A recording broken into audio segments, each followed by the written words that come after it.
편 나오는 거죠. 제가 체력이 이렇게 단련될 줄 몰랐어요. 예전엔 운동이란 걸 안 하던 사람이 운동을 하니까 훨씬 체력이 단련되긴 해요.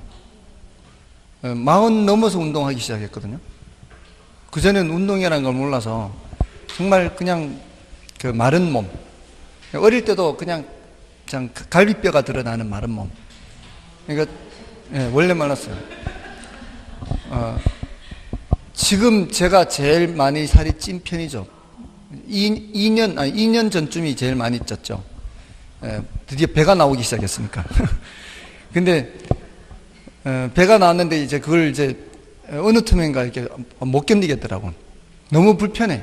배가 나오니까 그 속도 불편하고 이렇게 움직임도 둔하고 그래서 할 수 없이 이제 운동을 좀 해야 되겠다.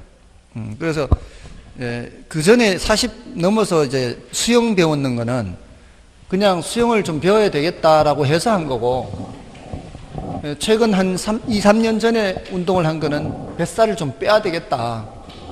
그렇게 해서 운동을 한 거죠. 그리고 체력 좀 단련을 해야 되겠다고.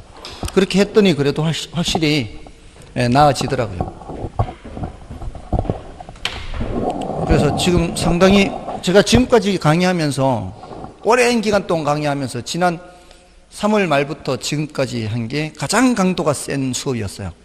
지금까지 이렇게 강도가 세게 수업을 한 적이 없어요. 지금까지는 토요일날 수업한 적이 없었거든. 근데 원래는 토요일도 수업하죠. 거기에다가 거의 매일 오후에 학원마다 수업을 다 했거든. 오후마다. 그리고 중간에 일요일 특강까지 했지. 그러니까 쉬는 틈이 거의 없는 거죠. 중간중간에 원고 작업도 해야 되고. 그러니까 아무튼 상당히 체력이 단련된 것 같아요. 자, 이제 그 남아있는 그 중에 그 탄력성 크기 결정 요인이 있거든요. 자, 그걸 좀 확인하고 남은 거 보겠습니다. 25쪽에 탄력성 개념 및 종류는 이제 여러분들이 확인만 하시면 되고요. 그래프도 마찬가지 확인하시면 되겠죠. 그 그래프에 그 단위 탄력적 직각삼각선 하는 거 있죠.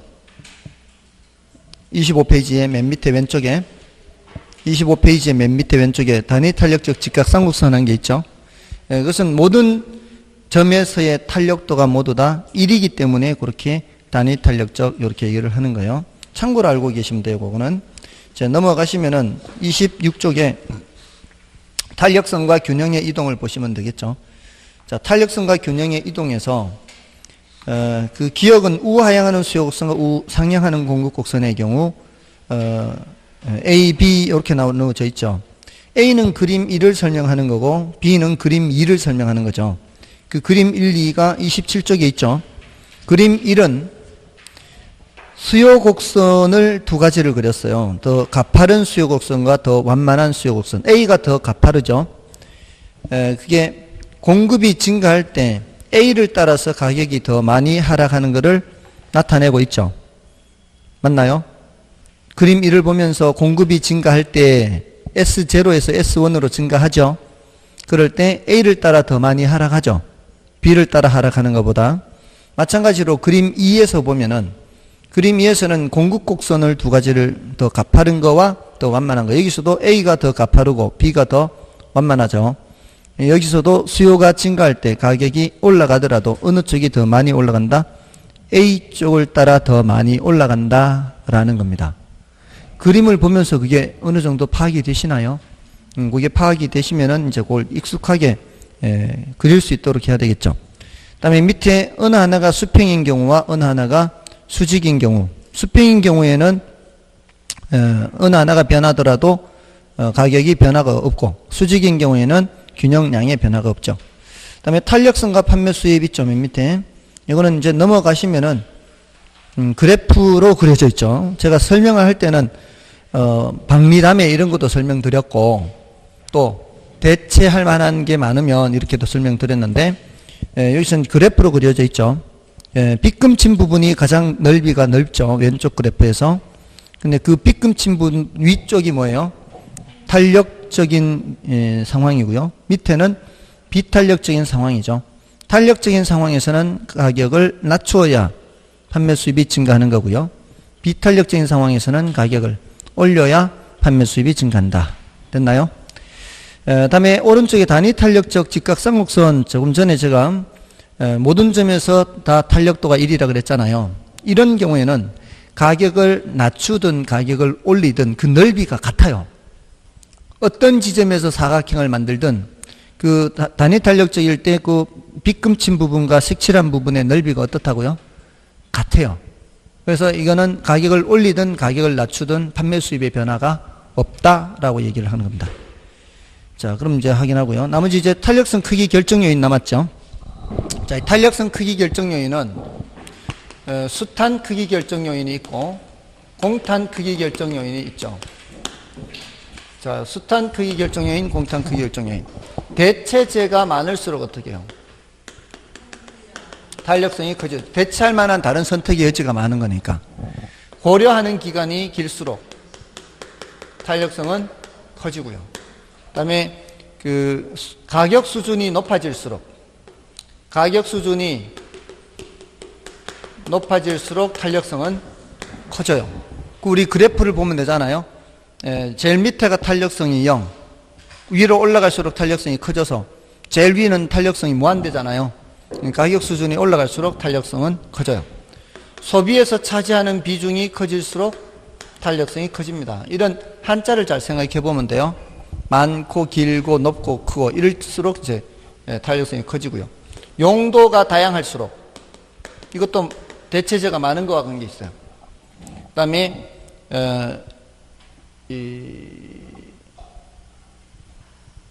시장을 세분할수록 대체재가 많아지는 거하고 같아요. 이 시장을 세분한다는 것은 예를 들어 식품 이렇게 묶어버리면 하나로 묶어버리면은 식품의 대체재 있어요, 없어요? 식품의 대체재가 없단 말이야. 근데 이거를 육류, 곡물 이렇게 나누면 육류 가격 올라가면 곡물 먹으면 되고 곡물 가격 올라가면 육류 먹으면 되거든요. 그리고 곡물도 뭐 쌀, 보리, 밀 해서 이쪽 곡물 가격이 올라가면 저쪽 먹으면 되고 저쪽 곡물 가격이 올라가면 이쪽 먹으면 되니까 세분할수록 대체재가 많아지는 거예요. 그리고 사치재일수록 어때요? 사치재일수록 탄력성은 커지겠죠. 아까 비탄력적인 재화, 필수재, 우리 생필품 같은 필수재일수록 비탄력적이 되는 것과 반대로 사치재일수록 탄력성은 커지는 겁니다. 얘네들은 탄력성이 커지는 걸 얘기하는 거죠. 근데 공탄의 경우에는 탄력성이 작아지는 것을 조심해야 돼요. 일단은 고려하는 기간이 길수록 탄력성이 커지는 건 똑같아요. 용도 전환이 용이할수록 탄력성이 커지는 건 똑같아요. 이거는 탄력성이 커지는 쪽이란 말이에요. 근데 요거 조심해야 돼요. 생산에 소요되는 기간. 만드는데 걸리는 시간이에요. 만드는데 걸리는 시간이 길면 길수록 탄력성은 비탄력적이 되죠. 작아져요. 이거 조심해야 돼요. 그 다음에 생산 요소 가격이 올라갈수록 비탄력적이 되는 겁니다. 자재를 이용해야 생산을 할 수 있는데 자재 가격이 올라가게 되면은 그만큼 생산을 하기가 어렵죠. 비탄력적이 돼요. 제한하는 법규가 많을수록 비탄력적이 되는 거죠. 자, 이렇게 해서 이걸 조심해야 돼요. 이러면 이제 이거는 됐고요. 자, 오늘 문제를 좀 보겠습니다. 교재에서 확인만 하시면 되고요. 이거는 자, 오늘 문제 5번을 보면 되겠죠. 5번에 다음 중 부동산 수요의 탄력성에 대한 내용으로 옳지 않은 것은 1번에 수요의 가격 탄력성은 가격 변화율에 대한 수요량의 변화율을 의미한다. 가격 변화율에 대한 수요량의 변화율, 가격 탄력성 맞죠? 그 다음에 어떤 재화에 다른 재화에 대한 교차 탄력성이 양수라는 것은 그 재화가 보완재라는 것을 의미한다. 교차 탄력성 양수, 비례, 대체재죠. 대가비. 그 다음에 그래서 2번이 정답이고 어떤 재화의 수요의 소득 탄력성이 양수라는 것은 소득 탄력성 양수 비례 이거는 정상재죠. 그 다음에 수요의 교차 탄력성이란 한 재화의 가격 변화율에 대한 다른 재화의 수요량 변화율을 말한다. 엇갈리는 거잖아요. 교차. X재, Y재 이렇게. 그 다음에 수요의 소득 탄력성이란 소득 변화율에 대한 수요량 변화율을 말한다. 맞고요. 다음에 7번은 다음 탄력성 개념과 그 내용에 대한 설명 중 옳지 않은 것은 1번에 탄력성이 1보다 크다는 것은 탄력적이라는 의미이며 이는 원인이 되는 수요 결정 요인이 변하는 정도보다 수요량이 변하는 정도가 더 크다는 것을 의미한다. 맞죠? 다음에 2번은 수요의 가격 탄력성이 탄력적일 때, 그러니까 수탄이 1보다 클 때 이 말이잖아요. 가격이 하락하면 수요량이 큰 폭으로 상승하여 판매 수입은 증가하는 효과가 있다. 이게 바로 박리담회를 얘기하는 거죠. 그러니까 이 수탄이 1보다 클 때, 탄력적일 때 가격을 낮춰서 많이 팔아서.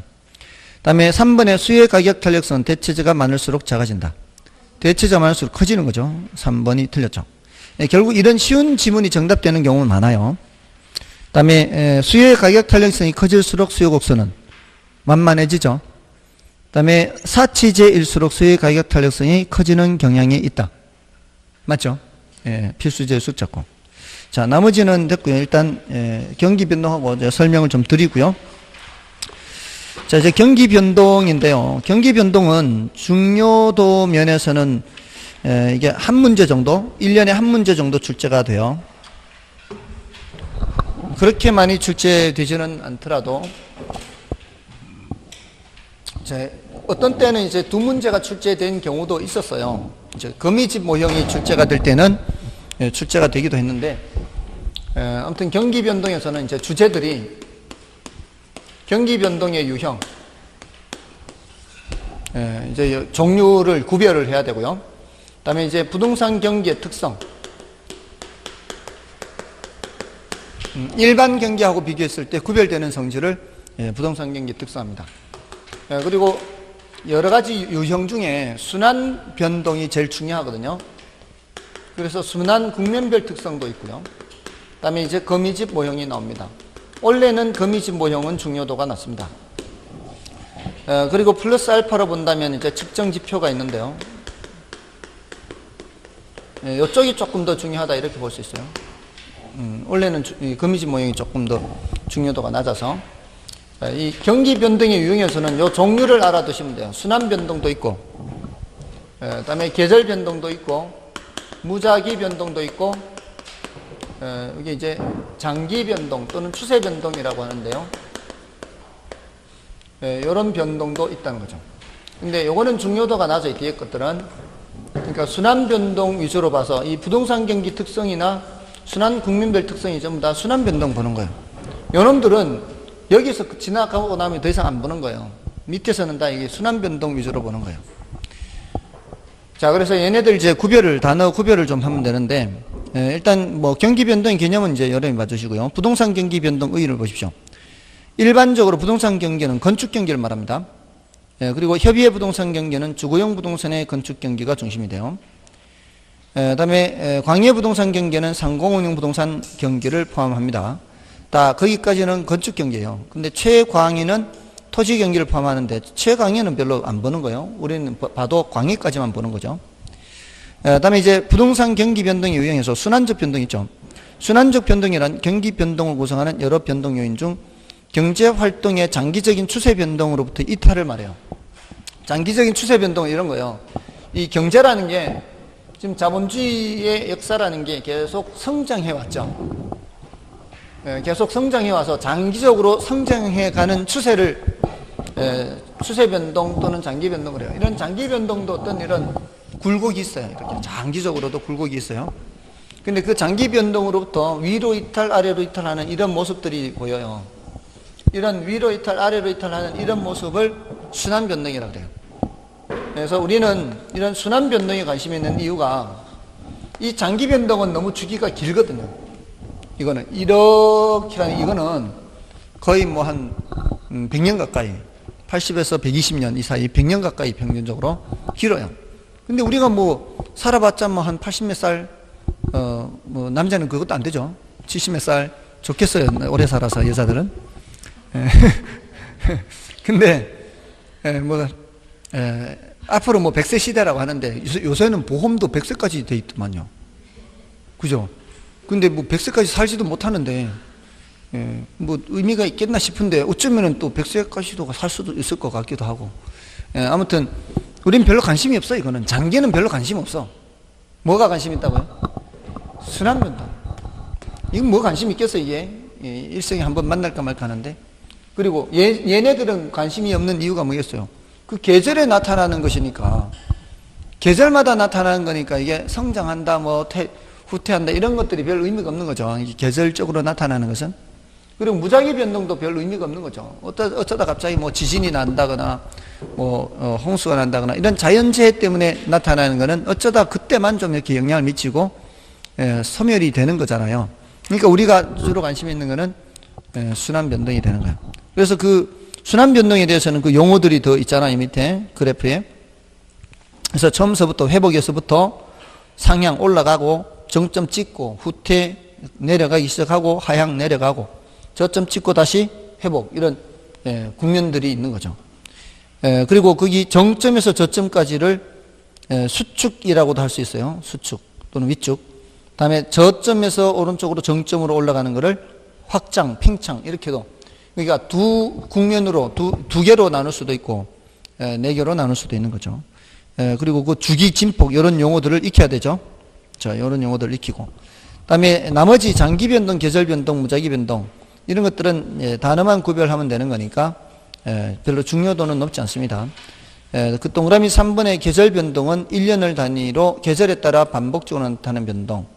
4번의 무작위 변동은 예기치 못한 사태에 의해서 나타나는 비주기적 변동이에요.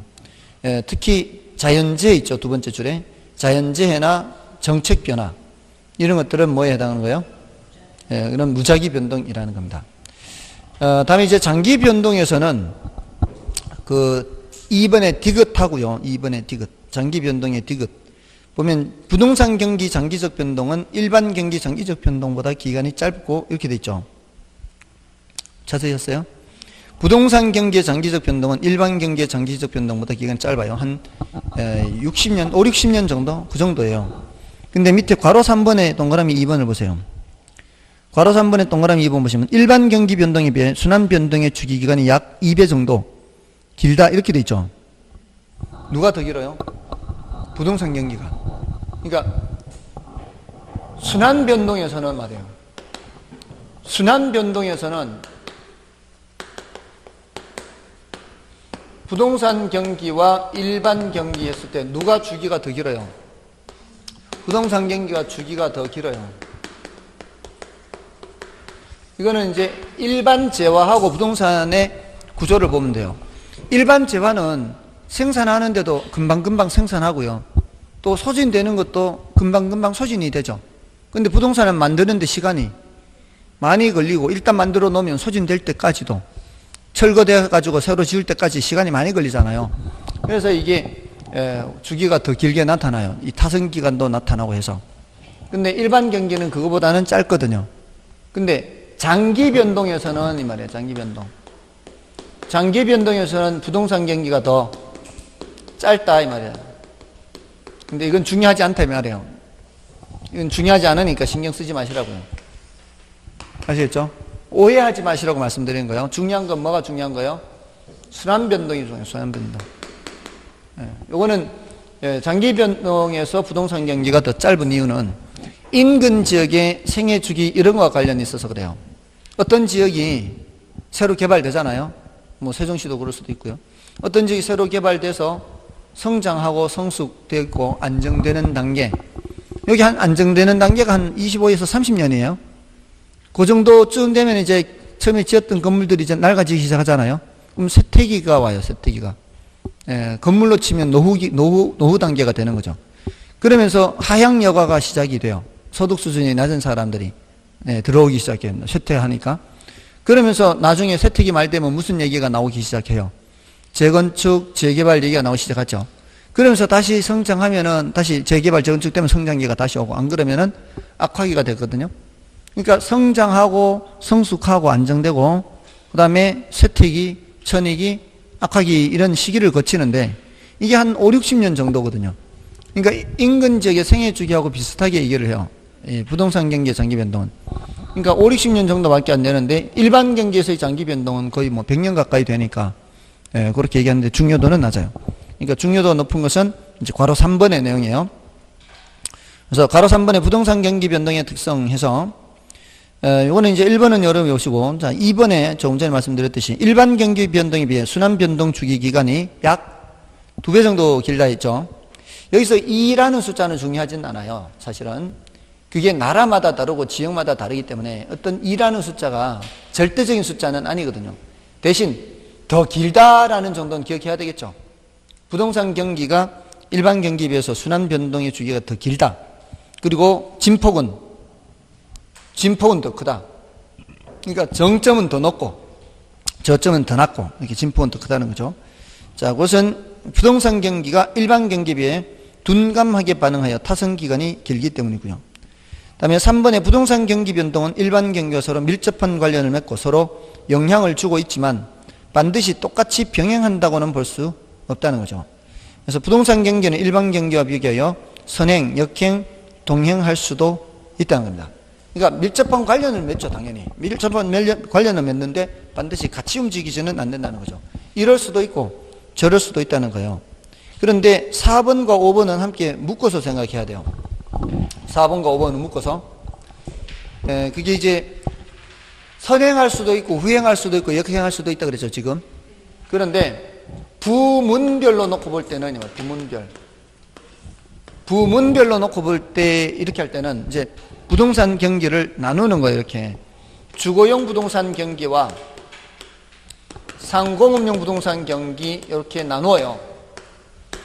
그래 놓고 일반 경기하고 비교하는 거예요. 여러분들 일반 경기가 활발하다는 것은 뭘 뜻하는 거예요? 일반 기업들이 제조 유통활동이 어떻다? 제조 유통활동이 활발하다는 얘기죠. 자, 그럼 그런 제조 유통활동이 활발하면은 공업용 부동산, 상업용 부동산이 많이 필요한 거 아닌가요? 그러면은 일반 경기가 활발하면은 이쪽도 활발하지 않겠습니까? 그러니까 얘네들은 함께 가는 경향이 있어요. 근데 이렇게 되면은 인적, 물적 자원이 어디로 투입돼요? 이쪽으로 투입되겠죠? 인적, 물적 자원이 이쪽으로 투입되면은 여기는 투입이 안 되는 거죠. 그럼 이쪽으로는 반대로 움직임, 반대로. 역행에 관계 있는 거죠. 근데 이게 병행한다. 여기는 역행한다. 자, 이런 거를 판단을 할 때는 다 지표가 있어요. 측정 지표. 측정 지표가 얘는 얘하고 비슷하다는 얘기잖아요. 숫자가. 얘는 반대로 움직인다는 얘기 아니에요. 숫자가. 근데 이거를 가중평균 하면 이 말이에요. 가중평균. 가중평균 한다는 거는 어떤 의미를 갖고 있어요? 이 숫자들을 평균을 하게 되면은 이 숫자는 이쪽으로 가까이 가고 이 숫자는 이쪽으로 가까이 가게 되거든요. 가중평균 하면은. 그러면은 일반 경기를 나타내는 지표가 원래 얘하고 같았었는데 가중평균 하면은 이 숫자가 얘가 나타내는 숫자보다는 조금 뒤쳐져서 나타나거든요. 좀 작아지게 돼서. 그래서 이 가중평균을 하게 되면은 후순환적 성격을 갖는다. 후순환. 누가? 부동산 경기가. 부동산 경기가 이걸 나타내는 숫자보다는 약간 뒤쳐져서 나타나죠. 그래서 부동산 경기가 누구를 뒤따라가는 모습이 보이는 거예요. 일반 경기를 뒤따라가는 모습을 보이는 거죠. 그리고 일반 경기는 주식 경기를 뒤따라가는 것으로 보이는 거예요. 주식 경기.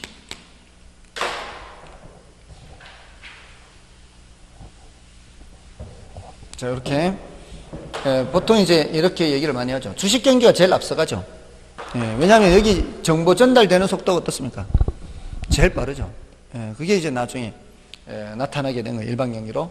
자, 요게 이제 4번, 5번을 묶어서 생각할 때는 이렇게 생각하시면 되고요. 부문별로는 다른 모습을 보이는 거죠. 다음에 그 6번의 경우는 부동산 경기는 순환 국면이 명백하거나 일정하지 않으며 경기 회복이 길며 완만한 데 비해 경기 후퇴는 짧고 빠르게 진행되어 우경사 비대칭 구조를 지니는 것이 일반적이다. 이 말은 자, 경제가 우리 계속 성장하는 과정을 한번 보세요. 여기에서 여기까지 이르는 기간은 길게 나타나고 여기서부터 여기까지는 좀 짧게 나타나지 않겠습니까? 경제라는 게 장기적으로 성장을 하게 된다면 저점에서 정점까지는 길게 나타나고 정점에서 저점까지는 좀 짧게 나타나는 그런 경향을 보인다는 거예요. 그래서 우경사 비대칭 이렇게 얘기를 하는 거예요. 우경사 비대칭 이렇게. 그다음에 부동산 경기는 통상적으로 지역적 국지적 현상으로 나타나서 전국적으로 확대되는 경향이 일반적이고요. 다음에 그 참고로 이제 여러분들이 확인하시면 되고요. 괄호 4번에 순환 국면별 특성이 있죠. 자, 이 순환 국면별 특성도 이 순환 변동에서 나오는 얘기죠.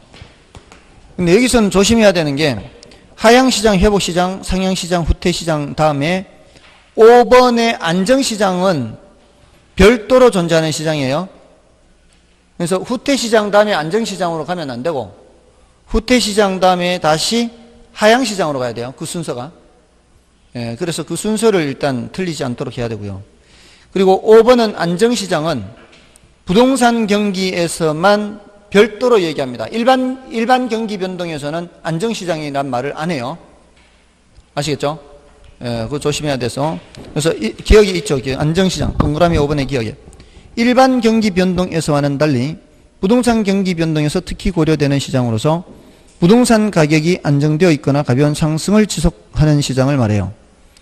이는 주로 실수요자에 의해 지탱이 되는 시장인데 이게 모든 시장이 이런 국면을 갖지는 않아요. 디귿을 보면 돼요. 디귿. 모든 종류의 부동산에 안정시장이 존재하는 것은 아니며 주로 위치가 좋은 소규모 주택이나 도심지 점포가 이에 해당합니다. 이를 불황에 강한 부동산이라 그래요.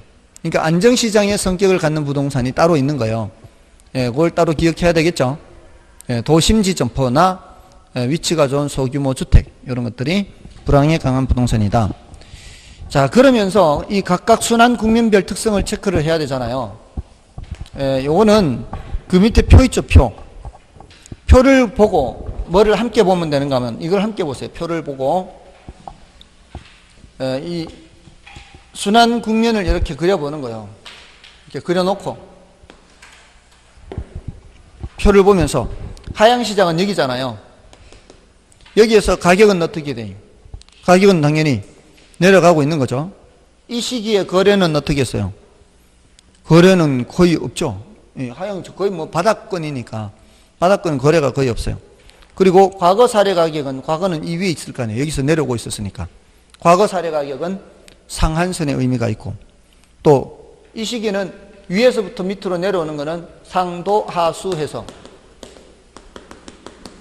이게 내려가는 거는 매수인이 중시되는 시기죠.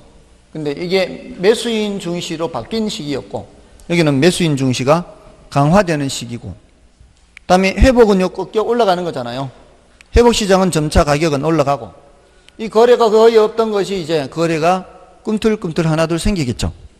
그러면서 과거 사례 가격은 여기서 보는 과거는 기준 가격이 될 수도 있죠. 요거 기준 가격이라는 표현을 쓰는 거는 요 후퇴기와 여기 회복기에는 기준 가격이라는 말을 쓸 수도 있죠. 그러면서 하한선의 의미가 있을 수도 있고 또 매도인 중시로 바뀌는 시기라 그러죠. 요 매수인 중시가 강화됐다가 여기 이제 매도인 중시로 바뀌는 시기. 그다음에 뭐 금리 같은 거는 별로 신경 안 써도 돼요. 기타 사항은 자 이런 식으로 넘어가시면은 34쪽에서도 상향시장, 후퇴시장을 그렇게 보면 되죠. 이게 상향시장, 후퇴시장을 요걸 보면서 확인하면은 여러분들이 확인만 하시면 되겠고요. 그 다음에 34페이지에 그 괄호 5번 부동산 경기 측정 지표는 괄호 속에 있는 내용을 봐야죠. 부동산 경기 측정 지표는 부동산 가격, 건축량, 거래량을 종합적으로 판단해야 되죠. 그래서 그 단락 밑에 보시면은 단락 밑에 생산량 해서 건축량 공급 지표, 소비, 거래량 수요 지표 괄호 속에 있죠. 가격 변동 보조 지표. 그래서 가격은 보조 지표고 건축량은 공급 지표고 거래량은 수요 지표죠. 이런 것들을 종합적으로 측정해야 된다 돼 있죠. 어느 하나만 보면 안 된다는 얘기예요. 특히 부동산 가격이 상승할 때 이걸 보고 부동산 경기가 좋다 이러면 된다 안 된다? 이러면 안 된다 이 말이죠. 부동산 경기만 그 경기를 볼 때 가격만 봐서는 안 되고 가격이 올라가면서 생산량도 함께 늘어나는지를 봐야 돼요. 그리고 생산만 되고 소비가 안 되면 그것도 안 되잖아요. 그런 것들을 종합적으로 봐야 되기 때문에 이거는 어느 하나만 보면 안 되는 거죠. 자, 그렇게 하면 되고요. 다음에 거미집 모형은 지금까지 계속 꾸준히 말씀을 드린 편이어서 1, 2, 3, 4월 달에 원래는 중요도가 좀 낮아서 이번은 좀 생략해서 넘어가시고요. 그다음에 시장론의 앞부분에 좀 간단하게만 설명드리고 소개하고 마치겠습니다. 자, 시장론을 보시면은 36쪽에 부동산 시장에서 시장의 개념이 있죠. 자, 여기서 추상적 시장도 있고 구체적 시장도 있는데 우리는 어떤 시장을 전제로 한다? 추상적 시장을 전제로 하죠. 그리고 구체적 시장 성격을 볼 때도 있기는 한데 그 표 맨 밑에 보시면은 부동산 시장은 고정성으로 인해 추상성과 구체성을 동시에 가진다 이렇게 돼 있잖아요. 특히 지리적 구역으로 파악할 때입니다. 지리적 구역으로 파악할 때는 구체성을 의미합니다. 그러니까 충남권 부동산 시장 동향, 수도권 부동산 시장 동향 이렇게 하면 이제 지리적 구역이죠. 권역이. 그렇게 파악할 때는 구체성을 의미하기도 합니다. 근데 원칙적으로 추상적 시장이다. 그다음에 이제 시장의 형태에서 완전 경쟁 시장, 불완전 경쟁 시장이 있는데 요거는 이제 중요도가 좀 낮아요. 중요도가 낮은데 간혹 언급이 돼요. 간혹. 완전 경쟁 시장과 불완전 경쟁 시장 하면 현실은 다 무슨 시장? 현실은 다 불완전 경쟁 시장이잖아요. 근데 이제 현실의 시장이 불완전 시장이라는 걸 설명할 때 이 완전 경쟁 시장의 성립 조건이 달성되기 어려운 것을 얘기하거든요. 이 성립 조건이. 그 성립 조건이 네 가지가 있는데 다정동진 그래. 다정동진. 다는 다수의 수요자와 공급자. 수요자 공급자가 많이 있어야 돼요. 이 소리는 어느 한 사람이 가격을 좌우하면 안 돼요. 좌지우지하면 안 돼요. 이게 의미가. 근데 불안정 경쟁 시장은 이게 안 될 때는 당연히 불안정 경쟁 시장이죠. 그럼 현실의 부동산 시장은 어때요? 모든 시장에 수요자와 공급자가 다수가 있는 게 아니라 경우에 따라 수요자 공급자가 한정돼 있죠. 그러니까 불안정 경쟁 시장이다. 또 정보의 완전 있죠. 완전 정보예요. 완전 정보. 이거는 모든 정보가 공개돼 있고 모든 사람이 정보를 공유해요. 말이 안 돼요. 현실적으로 이런 건 있을 수가 없는 거죠. 다음에 동질성 해서 이거는 상품의 동질성이에요. 모든 수요자나 공급자들이 생산하고 소비하는 그 상품이 다 똑같아야 돼. 이것도 현실적으로 불가능하잖아요. 부동산 다 개별성 때문에 동질적이지도 않죠. 그다음에 진퇴가 자유로워야 돼. 들락날락거리기가 자유로워야 돼요. 제한이 있으면 안 돼. 근데 현실적으로 이게 가능한가요? 수요자들은 돈이 어느 정도 있어야 부동산 시장에 들어오고 공급자들은 바로바로 생산해서 내놔야 되는데 부동산이 이거 뭐 바로바로 생산해서 내놓을 수 있나요? 일단 또 만들어 내놓으면은 이거 일부러 때려 부시지 않는 한은 또 오래 가잖아요. 이 들락날락거리기가 쉽지 않아요. 그러니까 현실적으로는 이런 조건들이 달성되기가 어렵다는 거예요. 그럴 때 이제 이런 얘기를 하기도 해요. 다정동진. 그래서 이 정도 이렇게 간혹 하다 나오기 때문에 중요도가 높지는 않습니다. 자, 근데 경제학에서는 이제 중요해요. 경제학에서는 이걸 알아야 되는 거죠. 근데 이제 부동산학에서는 이게 중요도는 좀 낮은데 굳이 왜 이런 얘기를 하는가 하면은 우리가 이렇게 수요 공급 곡선 그리죠. 아까 공급이 증가한다 그러면 현실적으로는 공급을 바로 증가시킬 수 있나요? 진퇴가 자유롭지 못하기 때문에 현실적으로는 바로 공급 물량을 증가시킬 수가 없어요. 그런데 보세요. 공급 증가. 공급 증가 됐죠? 공급을 증가시켰잖아요. 공급 감소. 공급 감소 시켰죠? 했는 거예요. 공급 감소 됐는 거예요. 수요 증가하면 이렇게 그리면 되지, 이렇게. 수요 감소하면 수요 이렇게. 여기서는 자유자재로 증가시키고 감소시키고 하잖아요. 현실적으로 이렇게 못하는데 그래프상으로는 이렇게 하잖아요. 요 그래프가 바로 완전 경쟁 시장을 전제로 한 거예요. 얘가 완전 경쟁을 전제로 한 겁니다. 얘가 여기서는 현실적으로는 안 되는데 모형에서는 되잖아요. 그래프에서는 되잖아요. 그래서 이걸 경제학에서는 수요 공급 모형이라 그래요. 모형. 수요 공급 모형에서 이렇게. 그럼 수요 공급 모형에서 이 소리는 뭐를 전제로 해서 완전 경쟁을 전제로 해서 자유자재로 그냥 들락날락거리는 거예요. 요걸 모형이라고 표현하는 이유는 우리가 실험할 때 모형 가지고 실험하듯이 말이에요. 자동차 충돌 실험할 때 마네킹 가지고 하잖아요. 산 사람 집어넣지 않죠. 마네킹 넣어서 실험을 하지만 그 결과를 누구한테도 적용해요? 사람한테도 적용하잖아요. 어느 정도 사람이 이런 부상을 입을 것이다 이런 걸 예측하는 것처럼 완전 경쟁을 전제로 해서 분석을 해도 그러겠다 생각할 수 있단 말이에요. 그러니까 공급이 증가하면 해서 공급고선 오른쪽에 그렸잖아요. 현실적으로 당장 공급 물량을 많이 시장에 쏟아내 놓을 수는 없지만 공급이 증가하게 되면 가격은 떨어질 거다라는 거는 생각할 수 있잖아요. 공급이 감소하면 가격은 올라갈 거다 하는 것을 그래프로 설명하는 거죠. 그래서 얘를 어느 정도는 설명하는 거예요. 모형이 불안정 경쟁 시장을 어느 정도 현실을 설명하는 거죠. 마네킹에 의한 실험이 인간에도 적용했을 때 어느 정도 설명이 되는 거죠. 그런 정도의 의미가 있는 거예요. 그래서 이 정도만 말씀을 드린 거예요. 그러니까 중요도는 낮은데, 그러니까 혹시라도 이런 게 나오면 오해하지는 마시라고. 이렇게 들어두시고요. 중요한 거는 부동산 시장의 특성이에요. 37쪽에 부동산 시장의 특성, 과다한 법적 제한부터 39쪽에 걸쳐 있잖아요. 자, 그것만 확인하고 마치겠습니다. 이거는 뭐 중요도가 높은데 최근에는 조금 덜 나온 편이에요. 그러니까 원래는 조금은 더 좀 신경을 쓸 필요가 있고요. 이거는 지금까지 계속 뭐 반복해서 말씀은 드렸는데, 과장국수 비비자 있죠? 과장국수 비비자. 과는 과다한 법적 제한, 장은 매매기간의 장기성, 국은 국지성, 수는 수급 조절 곤란성, 비. 상품의 비표준화성, 거래 비공개성, 시장의 비조직성. 자, 그것은 주로 이제 개별성 때문에 나타나는 현상인데요. 그리고 자금의 유용성에 영향을 많이 받는다. 과다한 법적 제한은 어떤 얘기하는 거예요? 과다한 법적 제한은 법적 제한이 많으면 어떻게 돼요? 수급 조절이 잘 안 돼요. 오늘 과다한 법적 제한이 많은 게 한 번 나왔는데요. 어디서 나왔어요? 법적 제한이 많은 게 한 번 나왔는데 아까 공급의 탄력성이 비탄력적이 되게 하는 원인. 제한하는 법규가 많을수록 비탄력적이다. 공급이 비탄력적이다. 이 소리가 뭐예요? 쉽게 공급을 할 수가 없다는 얘기예요. 공급 조절이 잘 안 된다는 얘기예요. 법적 제한이 많으면.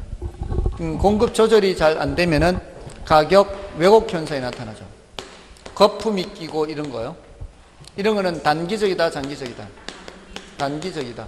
요 얘기는 감정평가론에서 가치는 가격 플러스 마이너스 오차, 여기에도 나와요.